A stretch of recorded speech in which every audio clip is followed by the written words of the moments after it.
संत समाज अमृत गुणा वरण वरण सब लोग सकल समाज गुरु को बंदगी जो जस लायक होय। बोलिए सद्गुरुदेव की जय। परमपिता परमात्मा की जय। अवतारधारी महापुरुषों की जय।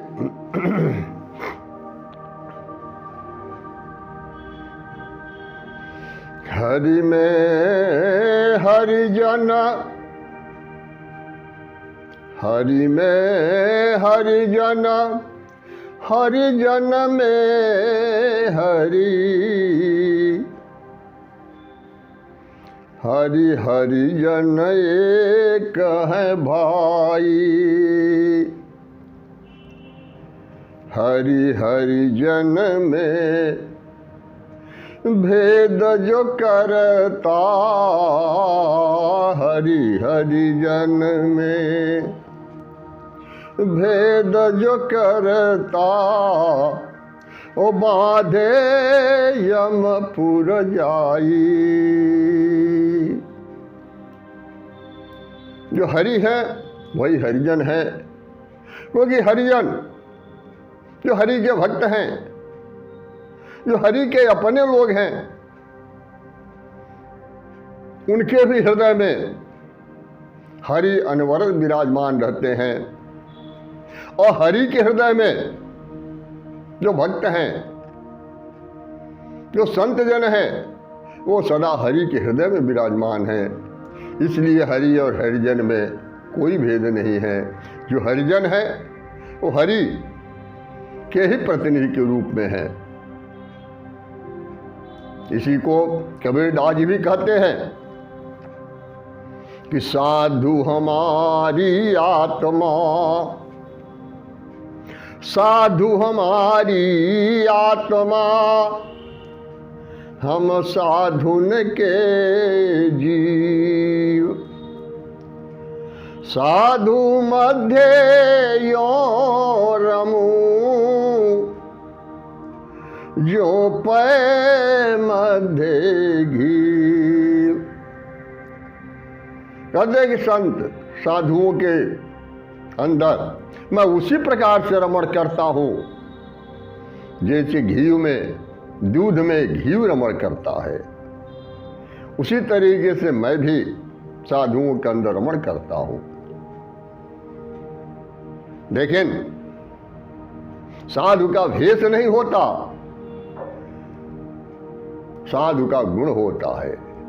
इसीलिए ये भी कबीरदास जी सचेत करते हैं कि भेष देख मत भूलिए, भेष देख मत भूलिए, समझ लीजिए ज्ञान। कसौटी बिन नहीं होता है और कंचन की पहचान।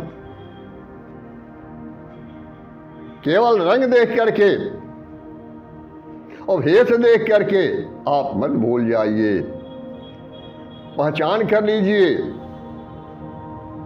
इसीलिए गुरु जो है कसौटी प्रदान करता है पहचान करने के लिए।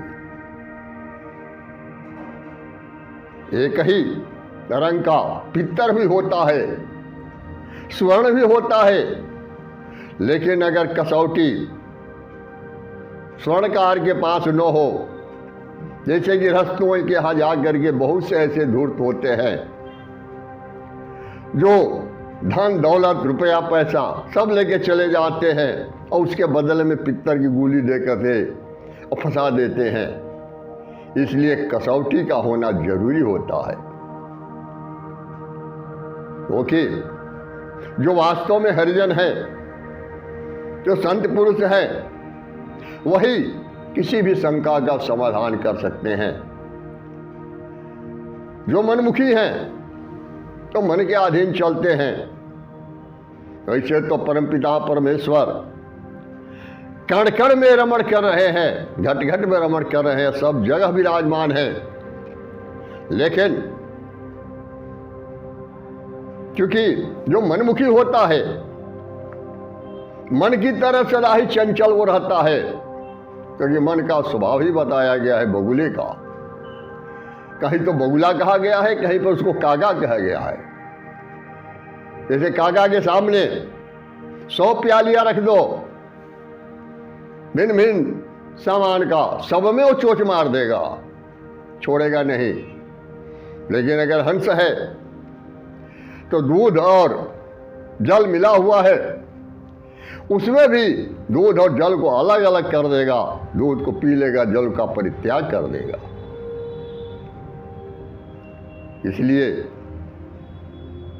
जो संत पुरुष हैं उन्हीं के यहाँ किसी भी शंका का समाधान भी हो सकता है। कबीरदास जी कहते हैं कि कोई हरिजन मिटावे, कोई हरिजन मिटावे हमार खटका हो, कोई हरिजन मिटावे हमार खटका हो, कोई हरिजन मिटावे। हमारे मन में जो संदेह है, जो खटका है, उसका समाधान कोई हरिजन ही कर सकता है। कहते हैं आगे कि वृक्षा एक अधर में जामा, वृक्षा एक अधर में जामा, और जड़ ऊपर पलाई तरका, कोई हरिजन मिटावे हमार खटका हो, कोई हरिजन मिटावे। कहते हैं एक ऐसा विचित्र वृक्ष है जिसका जड़ ऊपर है और डाल पात फल फूल सब नीचे की तरफ है। यह वृक्ष क्या है? यही वृक्ष है मानव वृक्ष। मानव वृक्ष एक ऐसा वृक्ष है जिसका जड़ तो ऊपर है और डाल पात सब कुछ इसका नीचे है। इसके बारे में कहा गया है कि आदि पुरुष एक वृक्ष है,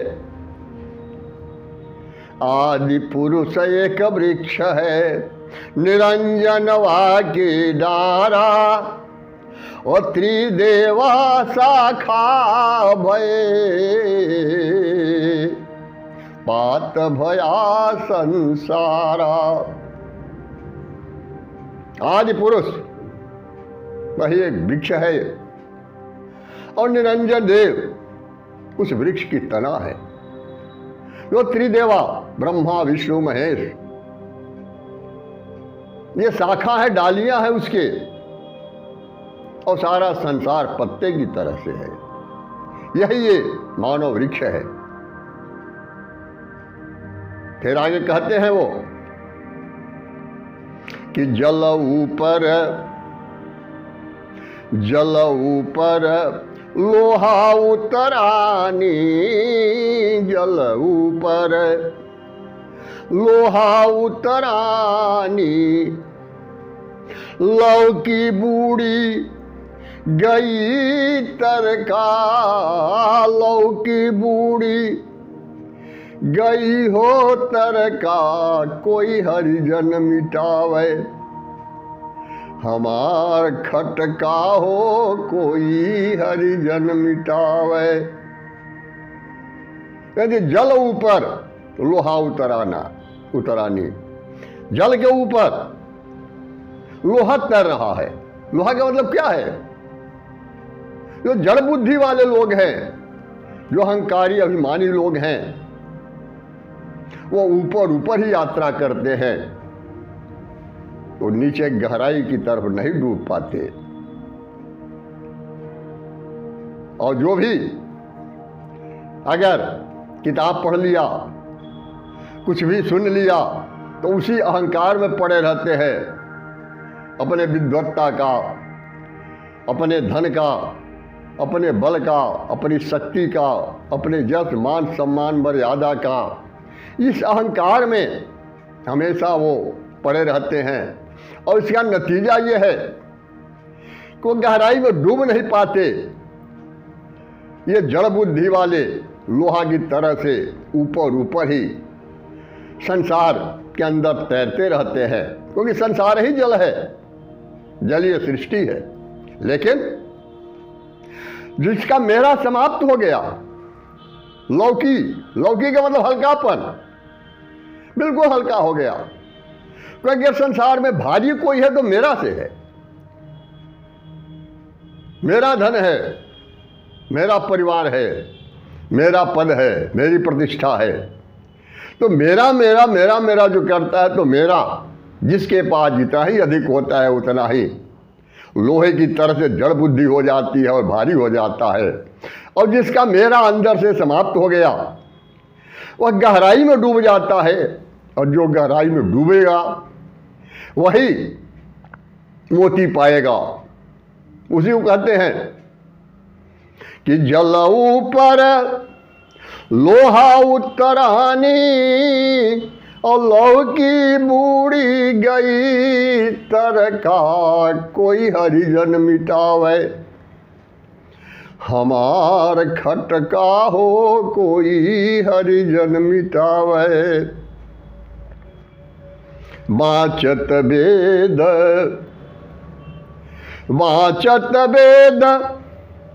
भेद नहीं जाने, वाचत वेद भेद नहीं जाने, और बातों में रहता अटका कोई हरिजन मिटावे, हमार खटका हो कोई हरिजन मिटावे।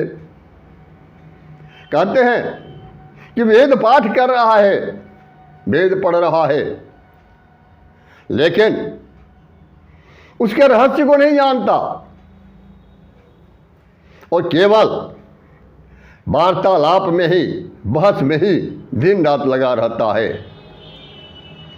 हम देखते हैं जितने भी जो प्रवचन करता है, कोई श्रीमद् भागवत कथा का प्रवचन कर रहा है, कोई रामचरितमानस का प्रवचन कर रहा है, कोई शिव पुराण, तो कोई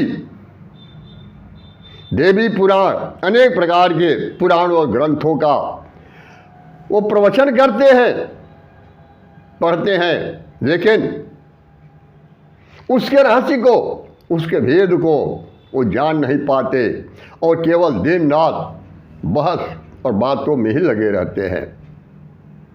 उसी को कहते हैं कि वाचत वेद भेद नहीं जाने, वाचत वेद भेद नहीं जाने, और बातों में रहता अटका कोई हरिजन मिटावे,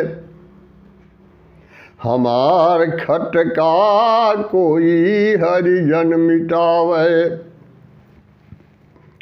कहे कबीर सुनो भाई साधो, कहे कबीर सुनो भाई साधो, सुई की नख में जगत अटका, अरे सुई की नख में जगत अटका कोई हरिजन मिटावे, हमार खटका हो कोई हरिजन मिटावे। कहते हैं कि सुई के नख में जगत अटका, ये सुई है का और धागा क्या है? हम देखते हैं कपड़े की सिलाई होती है तो सुई जो है वो धागे को कपड़े में फंसा देता है, लेकिन सुई कपड़े में फंसाने के बाद धागे को अपने सुई बाहर निकल जाता है। ठीक उसी तरीके से संसार में हम फंसे हुए हैं, लेकिन सुई और वो धागा है क्या? कहते हैं कि शब्द की सुई, शब्द की सुई, सुरति का धागा, शब्द की सुई, सुरति का धागा, और ज्ञान टोप से सियन लागा। शब्द की सुई है और सूरत, सूरत कहते हैं ख्याल को, ख्यालों का धागा है, और यह शब्द की सुई ख्याल के धागे को अंदर पिरो देती है और रचना शुरू हो जाती है अंदर। उदाहरण के लिए हम अगर ये देखेंगे महाभारत का उतना बड़ा संग्राम हुआ, जिस संग्राम में 18 अक्षौहिणी सेना नष्ट हो गई, दोनों कुल में कोई नहीं बचा, तो उस महाभारत के बुनियाद में क्या है? वही द्रौपदी इंद्रप्रस्थ में शब्द ही बोली थी, शब्द ही कही थी वो कि अंधे का बेटा अंधा ही होता है। लेकिन यही शब्द दुर्योधन के अंदर प्रवेश कर गया और यही दुर्योधन का जो ख्याल है, जो सुरति है, वो केंद्रित हो गए उस शब्द के ऊपर। और केंद्रित होने का परिणाम क्या हुआ? उसी समय से महाभारत की रचना शुरू हो गई और चलते फिरते सोते खाते जागते 24 घंटा वही उसी शब्द के ख्यालों में वह डूबा रहा और अंत में इतना बड़ा संग्राम हो गया जिसमें दोनों का दोनों कुल नष्ट हो गया और जो नहीं होना चाहिए तो सब कुछ हुआ। तो ये है शब्द की सुई और ये सुरति का धागा है। हमारा ख्याल, हमारी सूरत संसार में फंसी हुई है या परमात्मा के साथ है। शब्द भी 2 तरह के हैं, इसीलिए जो कहा गया है कि अग्निदेव की 2 पत्नियां हैं, अग्निदेव की 2 पत्नियां मानी गई है। ये 2 पत्नियां कौन है? जो कहा गया है मुखाद अग्नि रजाए, तो मुख से अग्नि की उत्पत्ति हुई है। अग्नि से जो शब्द निकलते हैं वो 2 तरह के शब्द होते हैं। एक तो वो शब्द होता है जो शब्द अगर किसी के कानों में प्रवेश कर जाए तो उसका नख से लेकर के सिर तक क्रोध में जलने लगता है, जैसे द्रौपदी का शब्द था। और एक शब्द कृष्ण का भी है जो अर्जुन को उपदेश देते हैं, वह भी शब्द ही है। लेकिन वह शब्द जब अर्जुन के कानों के अंदर प्रवेश करता है तो अर्जुन के मन मस्तिष्क में जो कुछ भी विकार भरा हुआ था सारे विकार नष्ट हो जाते हैं। इसीलिए इसी को स्वधा और स्वाहा कहा गया है। स्वाहा का मतलब होता है सुंदर वाणी, जो सुंदर वाणी कि समस्त विकारों को नष्ट करके और यथार्थ की तरफ अग्रसर करे, और वह वाणी जो संपूर्ण विकारों में डूबो करके सांसारिकता में फंसा दे। यही चीज राग और द्वेष उत्पन्न होता है। हमारे यहाँ जो कथानक आता है कि सबसे पहले 2 विष्णु के कान से मद और कैटभ 2 महान राक्षस पैदा हुए जो विष्णु के ऊपर ही आक्रमण कर दिए। यह मधु कैटभ कौन है? यही मधुर और कटुवाणी है। देवता लोग जब विष्णु की प्रशंसा करते हैं, प्रशंसा का शब्द जब उनके कानों में गूंजता है तो विष्णु देवताओं के राग में फंस जाते हैं। और वही जब दैत्य कटुवाणी बोलते हैं तो भी उनके अंदर कटुता पैदा हो जाती है, कैटव उत्पन्न हो जाता है, क्रोध होता है। और यही मधु और कैटव, मधुर और कटुवाणी है। और इसी दोनों में यह संसार फंसा हुआ है। इसी को कबीर कहते हैं कि सुई के नख में जगत अटका, कोई हरिजन मिटावे हमार खटका। इसीलिए जो कहा गया है कि जब तक किसी भी चीज को हम गहराई से नहीं देखेंगे, मूल्यांकन नहीं करेंगे, कबीर जो कहते हैं एक नाड़ी कि अंध का दर्पण है, अंध का दर्पण वेद पुराणा, अंध का दर्पण वेद पुराणा, दरवी कहे महारस जाना। कहते हैं कि वेद और पुराण जितने भी सृष्टि के अंदर ग्रंथ बने हुए हैं, चाहे वो बाइबिल हो, चाहे कुरान हो, या वेद हो, पुराण हो, या अवस्था कोई भी ग्रंथ है, तो सारे के सारे ग्रंथ अंधों के दर्पण के समान है। किसी अंधे व्यक्ति के सामने अगर दर्पण दिखाते हैं तो अंधे को क्या दिखाई देगा? क्योंकि वह अंधा, उसके पास वह ज्योति तो है नहीं आंखों में। ठीक उसी तरीके से जिसके अंदर विवेक नहीं है, जिसके अंदर यथार्थ को समझने की क्षमता नहीं है, वह अंधा ही होता है। और उसी के लिए जब वेद पुराण उपनिषद है वह प्रवचन करता है, पढ़ता है, लेकिन उसके यथार्थ को वह समझ नहीं पाता कि वास्तव में यथार्थ है क्या। जैसे दरवी है, दरवी कहते हैं कलछुल को, दरवी किस चीज को कहते हैं? कलछुल को। कलछुल जो है तो सब्जी में भी जाती है, खीर में भी जाएगी, वो दाल में भी पड़ेगी, सब जगह कलछुल घूमती है। और कलछुल कहने लगे कि हम तो सबका रसा स्वादन किए हैं, सबको जानते हैं, तो कलछुल का क्या पता है कि खीर का स्वाद कैसा होता है? भले ही खीर में जाती है, पड़ी हुई है, लेकिन क्या पता है उसका स्वाद कैसा होता है? स्वाद तो जिह्वा को पता चलेगा, कलछुल को पता नहीं चलेगा। ठीक उसी तरह से कहते हैं कि जस खर चंदन,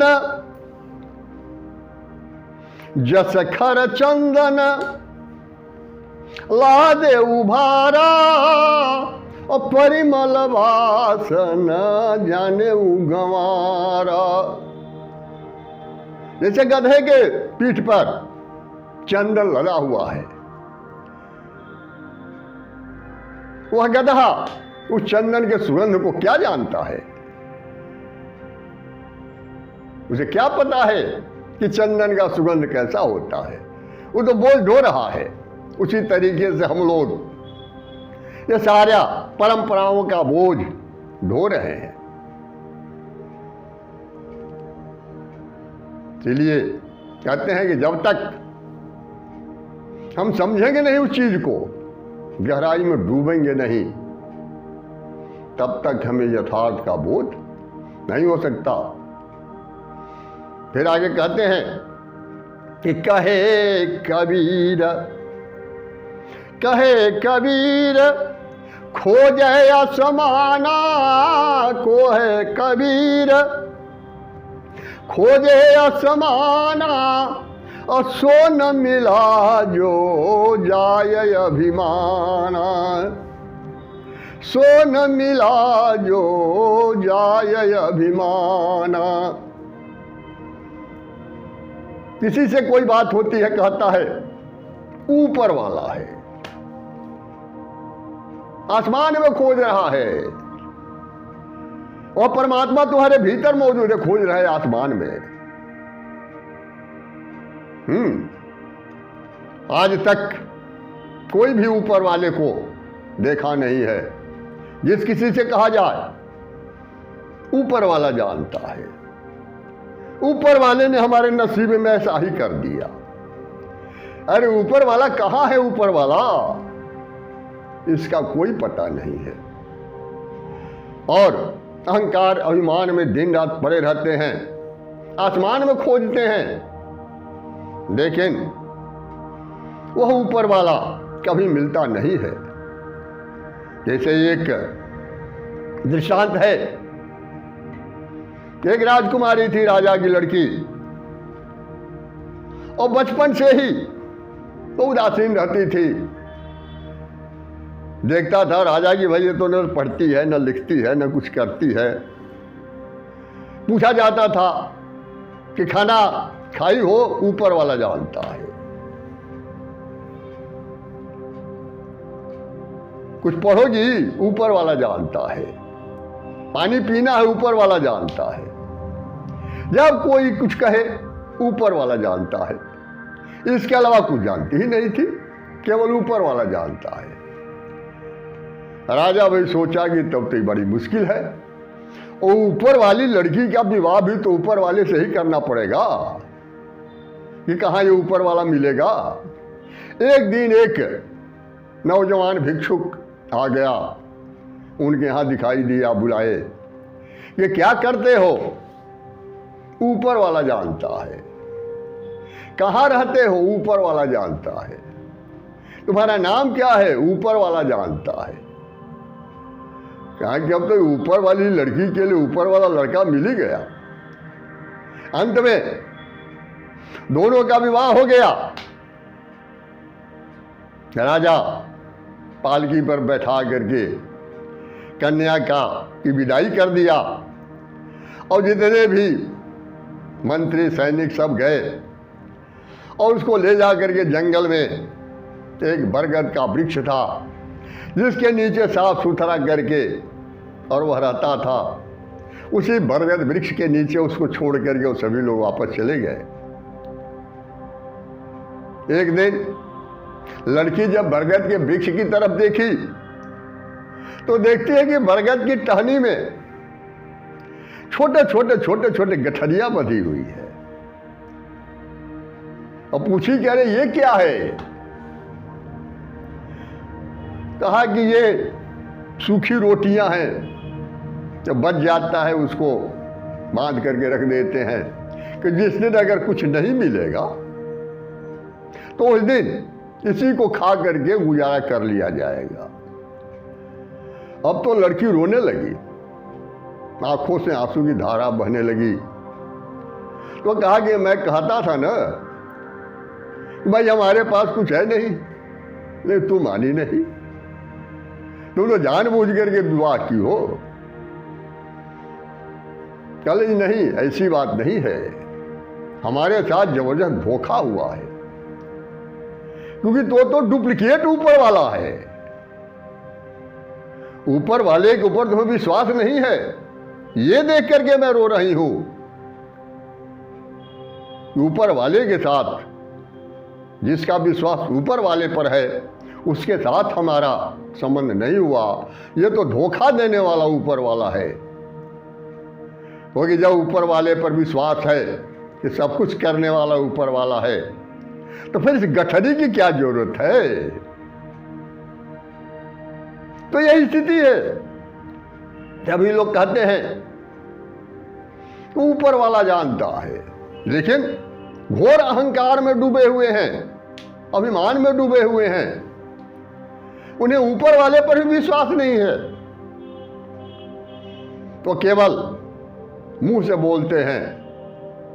इसी को कबीर कहते हैं कि कहे कबीर खोजे असमाना और सो न मिला जो जाय अभिमाना।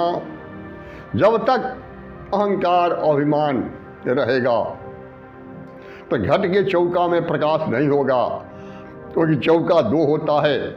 एक बाहर चौका है, यहाँ खाना बनता है और वह खाना बनता है स्वाद इंद्रियों के लिए, जिह्वा उसका स्वाद लेती है, मन और इस तन के ऊपर उसका प्रभाव पड़ता है।